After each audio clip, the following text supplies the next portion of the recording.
వర్షాకాల సమావేశాలకు తెలంగాణ అసెంబ్లీ సిద్ధమవుతోంది. అటు అధికార కాంగ్రెస్, ఇటు ప్రతిపక్ష బీఆర్ఎస్ అస్త్రశస్త్రాలతో వాడివేడి వాదనలకి రెడీ అవుతున్నాయి. అయితే ఇదే సమయంలో కీలకమైన ఓ పదవి విషయం చర్చనీయాంశం అవుతోంది. ఇంతకీ అదేంటి, ఎందుకంత ఆసక్తి రేపుతోంది? రేపటి నుంచే తెలంగాణ అసెంబ్లీ డిప్యూటీ స్పీకర్ ఎన్నిక లాంఛనమేనా? ఇప్పటికే రామచంద్ర నాయక్ పేరు ఖరారు. ఏకగ్రీవమా, పోలింగ్ ఉంటుందా? తెలంగాణలో సభాసపరానికి వేళయింది. ఈ శనివారం నుంచి అసెంబ్లీ వర్షాకాల సమావేశాలు జరగనున్నాయి. అయితే కాంగ్రెస్ అధికారంలోకి వచ్చి ఏడాదిన్నర దాటినా ఇప్పటి వరకు డిప్యూటీ స్పీకర్ ఎన్నిక పూర్తి కాకపోవడంతో ఈ దఫా ఆ ప్రక్రియ కీలకంగా మారింది.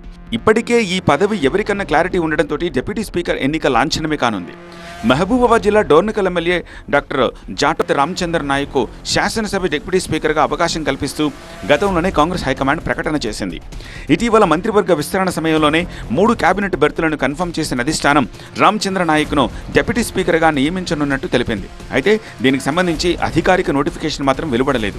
అయితే ఇప్పుడు ఆ ప్రక్రియను పూర్తి చేసే అవకాశం ఉన్నట్టు తెలుస్తోంది. అయితే ప్రతిపక్షం నుంచి ఎవరూ నామినేట్ చేయకపోతే రామచంద్ర నాయక్ ఎన్నిక ఏకగ్రీవం ఖాయంగా కనిపిస్తోంది. వృత్తిరీత్యా వైద్యుడైన రామచంద్ర నాయక్ 2023 అసెంబ్లీ ఎన్నికల్లో మాజీ మంత్రి డిఎస్ రెడ్డియా నాయక్పై ఘన విజయం సాధించి తొలిసారి అసెంబ్లీలో అడుగుపెట్టారు. కాంగ్రెస్ ప్రభుత్వం ఏర్పడగానే ఆయనకు విప్పుగా అవకాశం దక్కింది. ప్రస్తుతం అదే హోదాలో కొనసాగుతున్న ఆయన అన్నీ కుదిరితే త్వరలోనే డిప్యూటీ స్పీకర్గా సభాధ్యక్ష స్థానాన్ని అధిరోహించనున్నారు.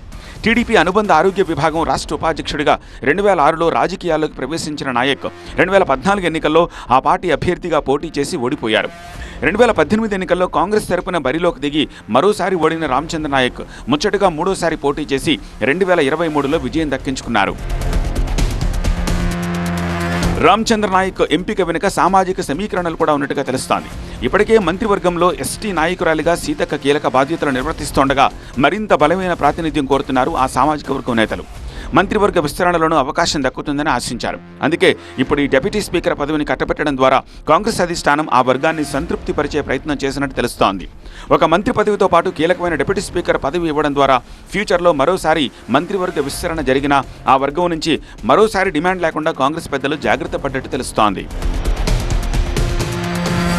ప్రస్తుతానికైతే డిప్యూటీ స్పీకర్గా రామచంద్ర నాయక్ ఎన్నిక లాంఛనంగానే కనిపిస్తోంది. ఒకవేళ ప్రతిపక్షం నుంచి ఎవరైనా నామినేషన్ వేస్తే మాత్రం అసెంబ్లీలో ఎమ్మెల్యేలు ఓటింగ్లో పాల్గొనాల్సి ఉంటుంది. తొలి రోజు షెడ్యూల్ ప్రకారం దివంగత శాసనసభ్యుడు మాగంటి గోపీనాథ్కు నివాళులర్పించాక సభ వాయిదా పడే అవకాశం ఉంది. ఆ తర్వాత కేబినెట్ భేటీ ఉంటుంది. మధ్యలో ఆదివారం సెలవు తీసుకుంటే సోమవారం నుంచే సభ మళ్లీ మొదలవుతుందని అధికార వర్గాల సమాచారం. కాబట్టి ఈలోపు బీఏసీలో సభా వ్యవహారాలకు సంబంధించి కీలక నిర్ణయాలు తీసుకునే అవకాశం ఉంది.